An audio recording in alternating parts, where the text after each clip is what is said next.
Hello, I'm Richard Ridge for BroadwayWorld. Nick Kroll and John Mulaney's wildly popular alter egos, Gil Faizon and George St. Geegland, made their debuts on The Great White Way in Oh Hello on Broadway, directed by Alex Timbers. And I caught up with them just minutes after their opening night curtain rang down. It's your Broadway opening, gents. There's nothing like it. How do you feel? It's very special. We got to have Alan Alda on the show tonight, and we would appreciate everyone's privacy at this time. Yes, regardless. Well, and honestly, George and Gil appreciate your privacy, which is why they want to invade it. Yeah.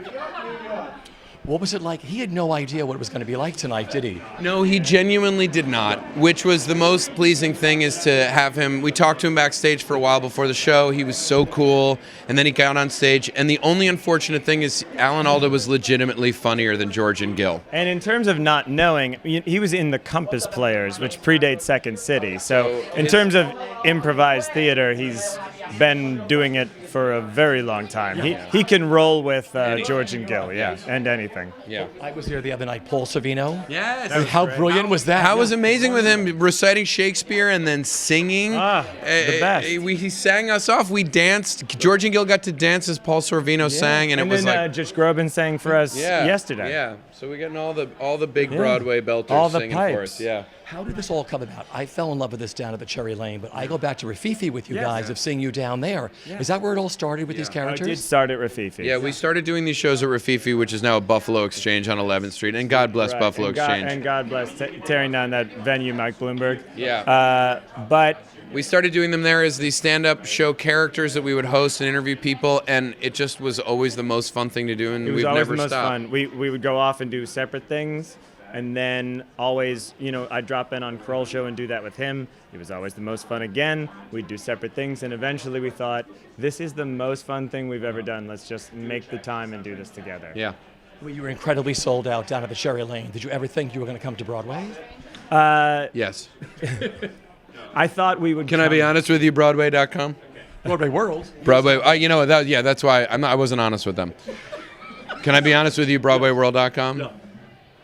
I always dreamed that we would be on Broadway. Yes, I always dreamed. I knew I would get to Broadway in like 30-second to one of those tux rental places where it's Sansa and it's not even suspenders. Yeah.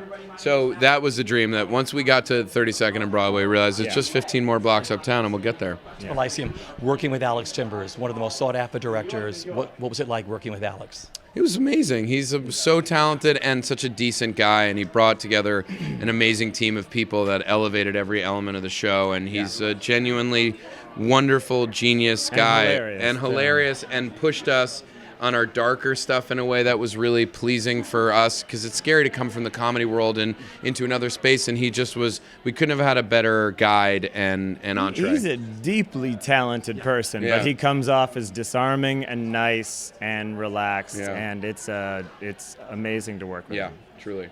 I know some of the show you fly by the seat of your pants each night. You make stuff up. How have you each cracked each other up? Was there a defining moment like during this run so far?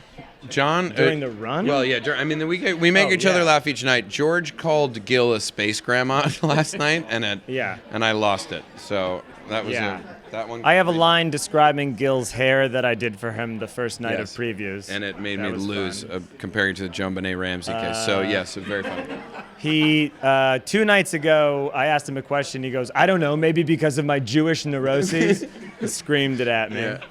And also, because of cues and timing, there isn't time for me to say anything back, so I just have to take it. Yeah, you gotta take it. You gotta take it. So finally, you took your bow tonight on Broadway. Do you remember what you guys were thinking? When we took our bow? Yeah, tonight. For some reason, I think I'm pretty good at blocking.